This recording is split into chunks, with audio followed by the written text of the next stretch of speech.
ఈశ్వరానుగ్రహం. ఈ కథను రచించిన వారు శ్రీమతి పొత్తూరి విజయలక్ష్మి గారు. ఈ కథ నవ్య వారపత్రికలో మే 18వ తేదీ 2016లో ప్రచురితమైంది. పురాణ కాలక్షేపమా? ఏమిటి కిషోర్ మీరనేది? ఈ రోజుల్లో అవన్నీ ఎవరు వింటారు? ఆశ్చర్యంగా ప్రశ్నించాడు శ్రీకాంత్. విన్నవాళ్లే వింటారు, వచ్చిన వాళ్లే వస్తారు. అయినా నేనేం దసరా నవరాత్రుల్లోనో, పండగ రోజుల్లోనో, న్యూ ఇయర్ డే రోజునో పెట్టమనడం లేదు. అందరం ఖాళీగానే ఉన్నాం. ఆయన మళ్ళీ రారుగా, అందుకే ఇప్పుడే పెడదాం. కిషోర్ కంఠంలో ఏదో పట్టుదల. అది గ్రహించాడు శ్రీకాంత్.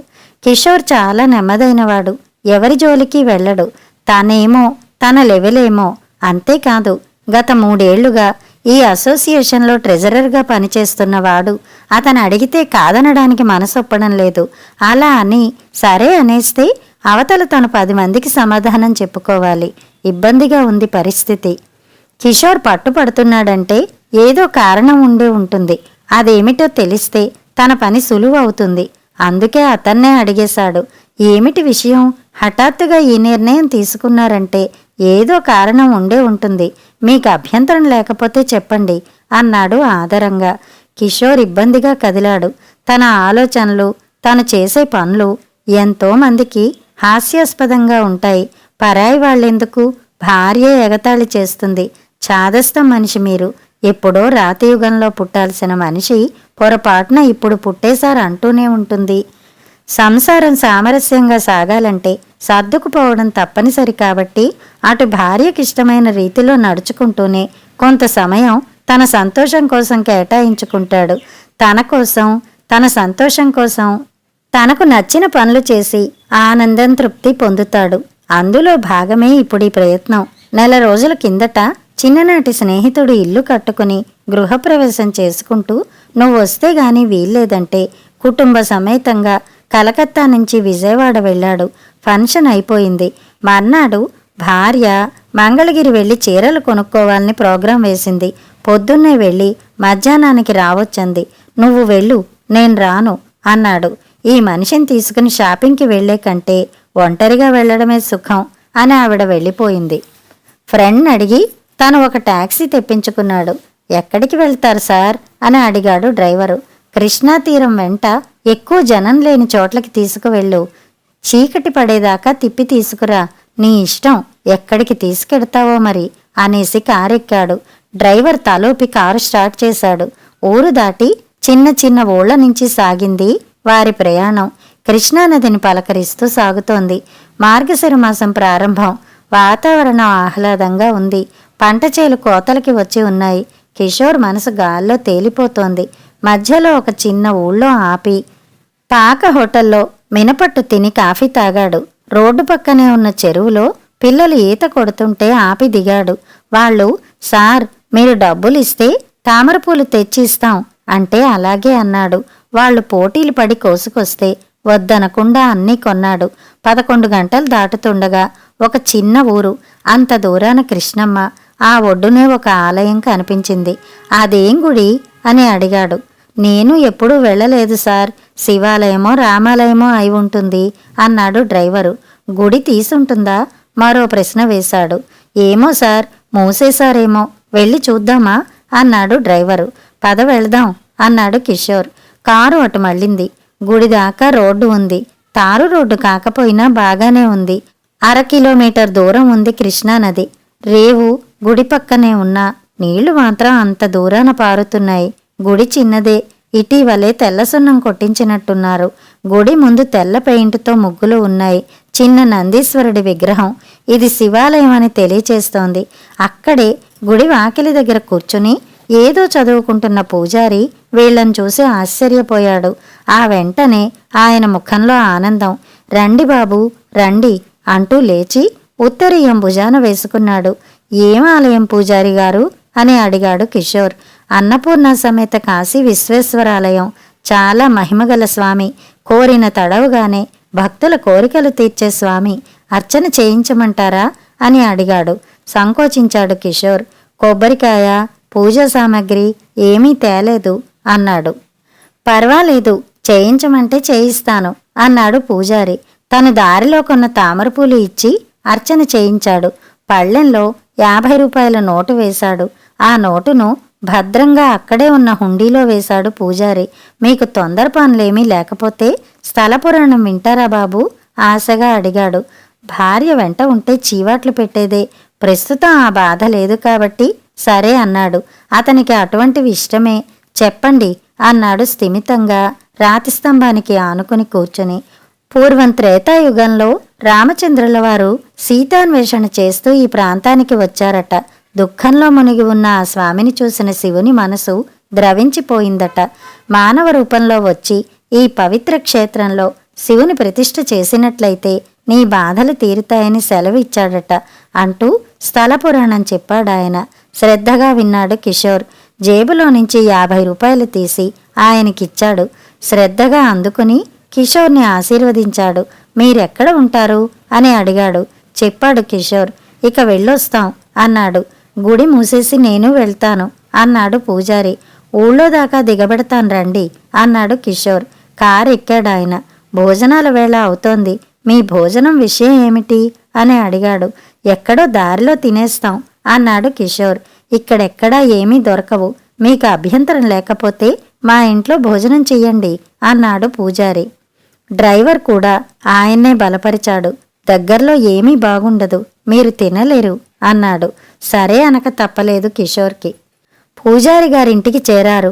మంచినీళ్లు ఇచ్చి వంట ప్రయత్నం ప్రారంభించింది ఆయన ఇల్లాలు. వరండాలో నవారు మంచం వాల్చి కూర్చోపెట్టాడు. పక్కనే అరుగు మీద కూర్చున్నాడు. బోలెడన్ని కబుర్లు చెప్పుకున్నారు. పూజారి పేరు కాశీపతి.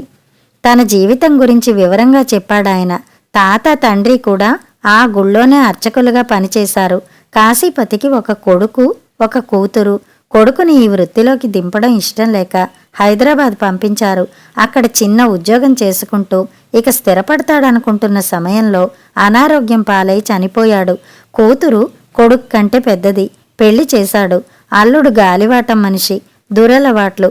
కొంతకాలం సంసారం వెలగబెట్టి భార్యని 4 ఏళ్ల కొడుకుని వదిలేసి ఎటో వెళ్ళిపోయాడు. ఓ ఏడాది పాటు వెతికించి ఇక వెతకలేక వదిలేశాడు. ఉన్నాడో పోయాడో తెలియదు. కూతురు గుంటూరులో ఉంటుంది. వంట పనులు చేసుకుంటూ పొట్ట పోసుకుంటోంది. మనవణ్ణి అక్కడికి దగ్గరలోనే ఉన్న వేద పాఠశాలలో చేర్పించారు. విద్య, వసతి, భోజనం అన్నీ ఉచితమే అక్కడ. అంతా విని మరి మీకు జీవనం ఎలా? జీతం గాని వృద్ధాప్య పెన్షన్ గాని వస్తాయా అని అడిగాడు కిషోర్. ఏమీ రావు. ఏమిటో ఇస్తాం అంటారు. ఆ కాగితం తీసుకురా, ఈ ధృవీకరణ పత్రం తీసుకురా అని 1,00,000 ఆంక్షలు. ఆఫీసుల చుట్టూ తిరిగి తిరిగి విసిగిపోయి మానేశాను. ఉన్నది మేమిద్దరం. ఇక్కడ ఏడాదంతా ఏమీ ఉండదు గాని కార్తీక మాసంలో జనం బాగా వస్తారు. కృష్ణానదిలో స్నానం చేసి దేవుడికి అభిషేకాలు చేయించుకుంటారు. ఆ నెల రోజులు వచ్చిన దక్షిణ గ్రాసంతో ఏడాది గడిచిపోతుంది. కానీ ఈ ఏడాది అనుకోకుండా అవాంతరాలు వచ్చాయి. కార్తీక మాసం మొదలవగానే మా దాయాది ఒకరు పోయారు. సూతకం పనికిరాదు. గుంటూరు కబురు పెడితే మా అమ్మాయి వేరే అతన్ని పంపించింది. శుద్ధి స్నానం అయిన 2 రోజులకే మా తమ్ముడి కోడలు ప్రసవించింది. పురిటి పట్టింపు పనికిరాదు. కార్తీకంలో అలా జరగడం పెద్ద దెబ్బ. అప్పుడు గుడిలో పూజలు నిర్వహించిన కుర్రాడు మానవ ధర్మంగా నాకేదో ముట్ట చెప్పాడు. కానీ అది ఏ మూలకి? సరే ఏం చేస్తాం? అంతా ఈశ్వరేచ్ఛ. ఏదో విధంగా కాలం గడుపుతున్నాం. అమ్మాయి ఆదుకుంటుంది అని చెప్తుండగానే వంట అయింది. కాళ్ళు కడుక్కోండి, వడ్డిస్తున్నాను అంది ఆయన భార్య. మాట్లాడుకుంటూనే భోజనం చేశారు. దొడ్లో కాసిన వంకాయ కూర, చింతకాయ పచ్చడి, చారు, మజ్జిగ. చిన్నతనంలో అమ్మమ్మ ఇంట్లో తిన్న భోజనం గుర్తొచ్చింది కిషోర్కి. తృప్తిగా భోజనం చేశాడు. డ్రైవర్కి కూడా వరండాలో వడ్డించింది ఆవిడ. తినగానే ఏం వెళ్తారు, కాసేపు విశ్రాంతి తీసుకోండి అని మంచం మీద దుప్పటి పరిచాడు. నడుం వాల్చాడు కిషోర్. వెంటనే నిద్ర పట్టింది. 1 గంట తర్వాత డ్రైవర్ నిద్ర లేపాడు. కాఫీ తాగి వెళ్ళండి అన్నాడు కాశీపతి. పర్వాలేదు, దారిలో ఎక్కడైనా తాగుతాం అన్నాడు కిషోర్. భోజనానికి వాళ్ళకి ఏమైనా ఇవ్వాలా వద్దా అని మదనపడ్డాడు. ధైర్యం చేసి పర్సులోంచి డబ్బు తీసి ఇవ్వబోతే ఆయన చేతులు జోడించాడు. వద్దు బాబూ, ఇబ్బందులున్నాయి. కానీ అతిథికి అన్నం పెట్టి డబ్బు తీసుకునేంత కష్టంలో లేను అన్నాడు. వెంటనే చెయ్యి వెనక్కి తీసుకున్నాడు కిషోర్. మీ రుణం తీర్చుకోలేం అన్నాడు.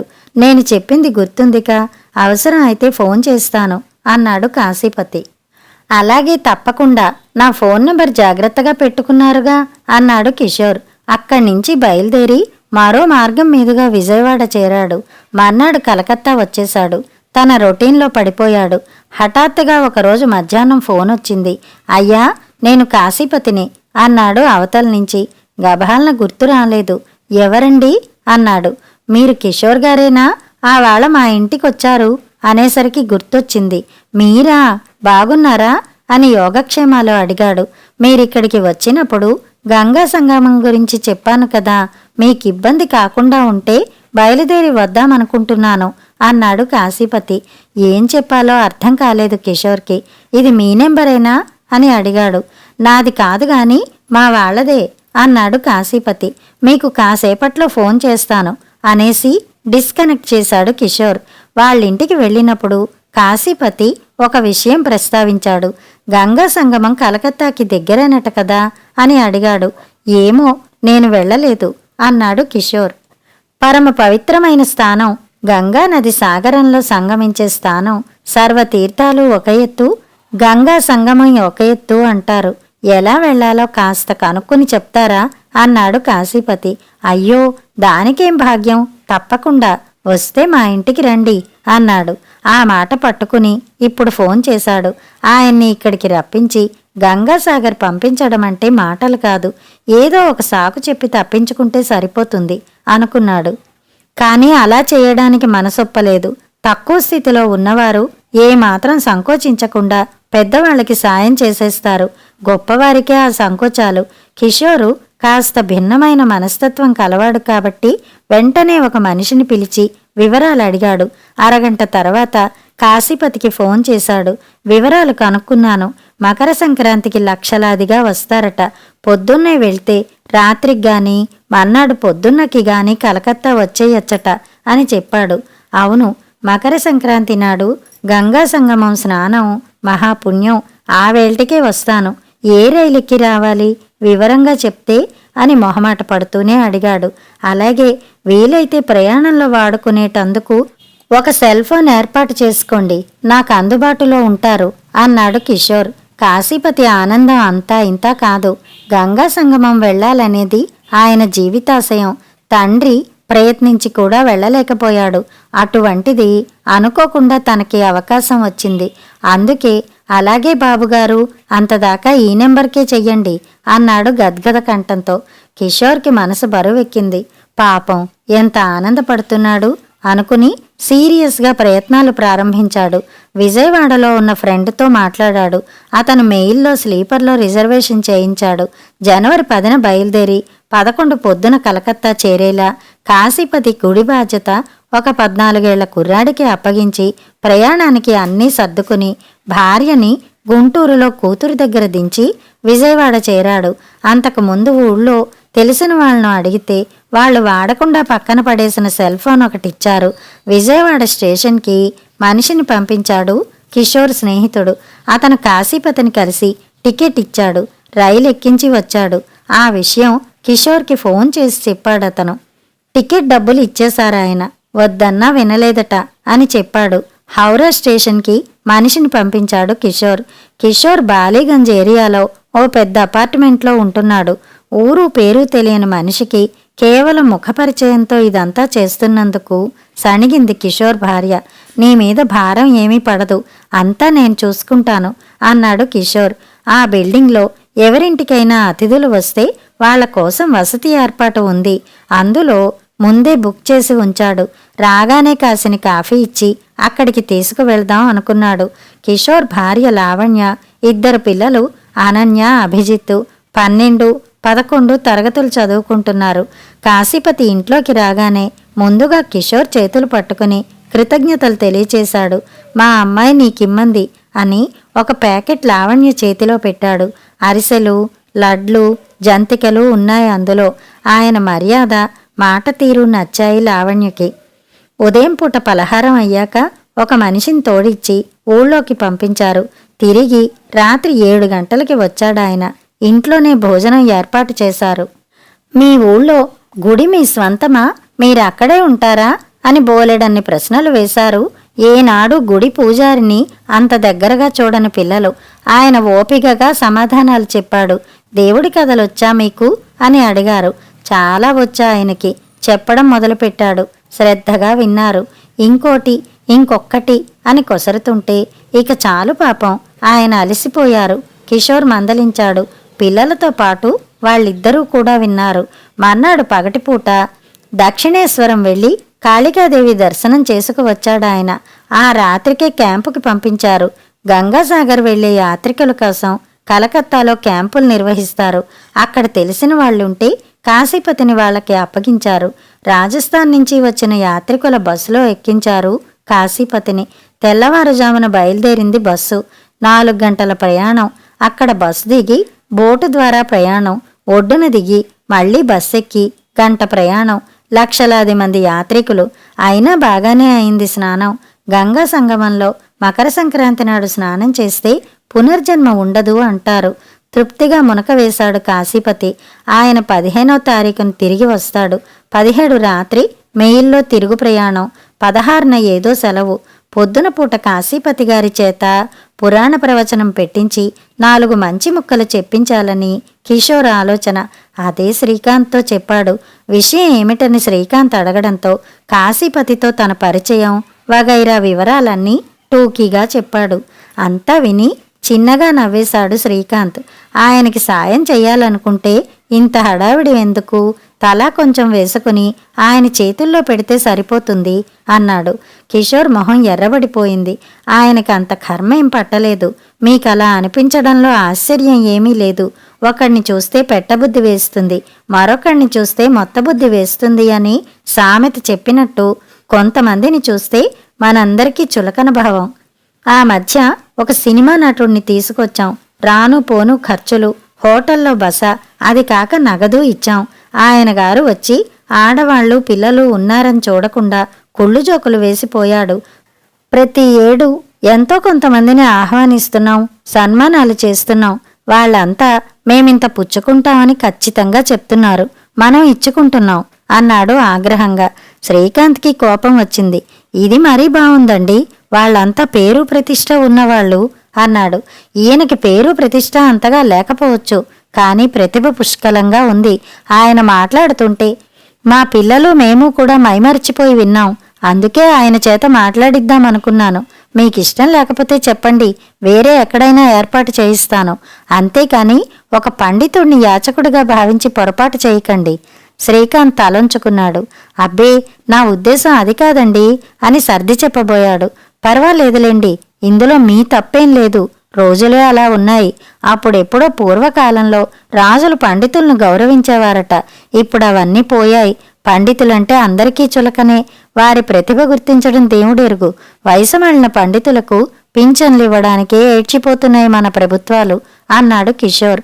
సర్లేండి, దేశాన్ని మనం బాగు చేయలేం కదా. కాశీపతి గారి చేత మాట్లాడిద్దాం. ఎంత ఇద్దాం? అసలు విషయంలోకి వచ్చాడు శ్రీకాంత్. రాజారావు గారితో మాట్లాడి మీరు నిర్ణయించండి అన్నాడు కిషోర్. వాళ్ళ అసోసియేషన్కి రాజారావు ప్రెసిడెంటు, శ్రీకాంత్ సెక్రటరీ. మొత్తానికి కాశీపతి ప్రవచనం ఏర్పాటయింది. ఆ బిల్డింగ్లో కింద ఒక హాలు ఉంది. అక్కడ ఇటువంటి కార్యక్రమాలు జరుగుతాయి. పొద్దున్న 10:30కి అందరికీ ఆ సమాచారం అందజేయబడింది. 15వ తారీఖు మధ్యాహ్నం తిరిగొచ్చాడు కాశీపతి. ఆయన మొహంలో చెప్పలేనంత ఆనందం. రాగానే కిషోర్ చేతులు పట్టుకున్నాడు. బాబుగారు, మీ రుణం ఈ జన్మకి కాదు, 1000 జన్మలెత్తినా తీర్చుకోలేను. గంగా సంగమం యాత్ర చేయించారు. ఎన్నేళ్ల నుంచో అనుకుంటున్నాను. నా కోరిక తీరుతుందని కల్లో కూడా అనుకోలేదు అన్నాడు. కిషోర్ మొహమాట పడిపోయాడు. నేను చేసిందేముందండి అన్నాడు. తర్వాత మర్నాడు తను ఏర్పాటు చేసిన ప్రోగ్రాం గురించి చెప్పాడు. కాశీపతి కంగారు పడిపోయాడు. అదేమిటి బాబు, పెద్దల ఎదుట నేనేం మాట్లాడుతాను, నాకేం వచ్చు అన్నాడు. ఏం పర్వాలేదు, ఆ వేళ నాకు స్థల పురాణం చెప్పారుగా, అదే చెప్పండి, మీ అనుభవాలు చెప్పండి అన్నాడు. కిషోర్ పిల్లలు తమ ఇంటికొచ్చిన ఆయన కథలు బాగా చెప్తారని తమ ఫ్రెండ్స్కి చెప్పారు. ఆ పిల్లలంతా అయితే మేము వస్తాం అన్నారు. కాశీపతిని 10ంటికే హాల్కి తీసుకెళ్లాడు కిషోర్. మరి కాసేపటికి రాజారావు, శ్రీకాంత్ వచ్చారు. 10:30కి జనం రాక మొదలైంది. 20 మంది దాకా వచ్చారు. అంతమందిని చూసి కాశీపతికి నోరెండిపోయింది. దేవుణ్ణి తలుచుకుంటూ కూర్చున్నాడు. కార్యక్రమం ప్రారంభమైంది. శ్రీకాంత్ స్వాగతం పలికాడు. కిషోర్ కాశీపతిని సభకు పరిచయం చేశాడు. మరికొంతమంది వచ్చి కూర్చున్నారు. కాశీపతి గారు మాట్లాడతారా అన్నాడు. కాశీపతి వేదిక మీద కిందనే మఠం వేసుకుని కూర్చున్నాడు. వందే శంభు ఉమాపతిం అని ప్రార్థనతో ప్రారంభించాడు. ఏం చెప్పాలా అని సంకోచించిన కాశీపతికి మైకు అందుకున్నాక ఎక్కడా నట్టుపడలేదు. 3 తరాలుగా ఆ ఈశ్వరుడి సేవాభాగ్యం పొందిన వంశం మాది. మా తాతగారు, వారి పేరు కాశీపతి గారే, మహాభక్తుడు. 3 సార్లు శివకోటి రాశారాయన.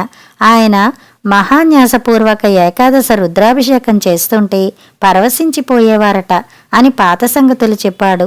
శివుని మహత్యం గురించి చెప్పాడు. మార్కండేయుడు కథ చెప్పాడు. శ్రోతలు లీనమైపోయి వినసాగారు. మధ్య మధ్యలో స్తోత్రాలు, పద్యాలు అద్భుతంగా సాగిపోయింది. గంట క్షణంలా గడిచిపోయింది. చేతి వాచి చూసుకున్నాడు కాశీపతి. సభవారు నాకు 1:30 సమయం కేటాయించారు. 1 గంట సేపు అయిపోయింది. సభలో ఉన్న భక్తాగ్రేసర్లు ఎవరైనా ఏదైనా ప్రశ్నించాలనుకున్నా, ఇంకేమైనా వినగోరినా చెప్పవలసిందిగా మనవి అన్నాడు.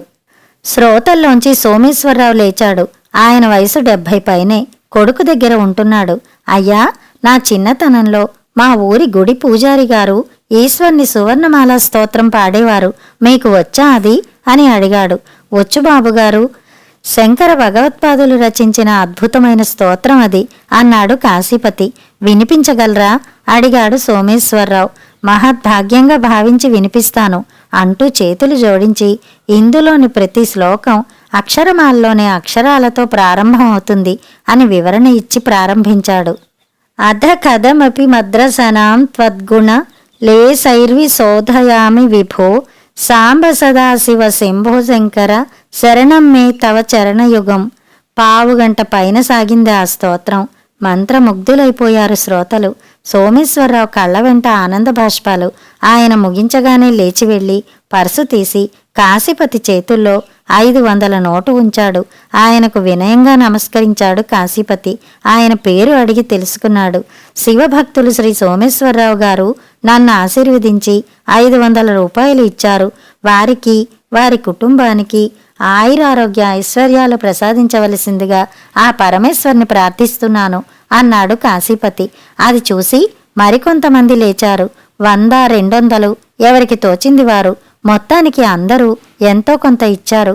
చదివింపులు పూర్తి అయ్యాక మరో 10 నిమిషాలు మాట్లాడి స్వస్తివాక్యం పలికాడు కాశీపతి. అసోసియేషన్ తరఫున సాలువా కప్పి కవరు అందించాడు రాజారావు.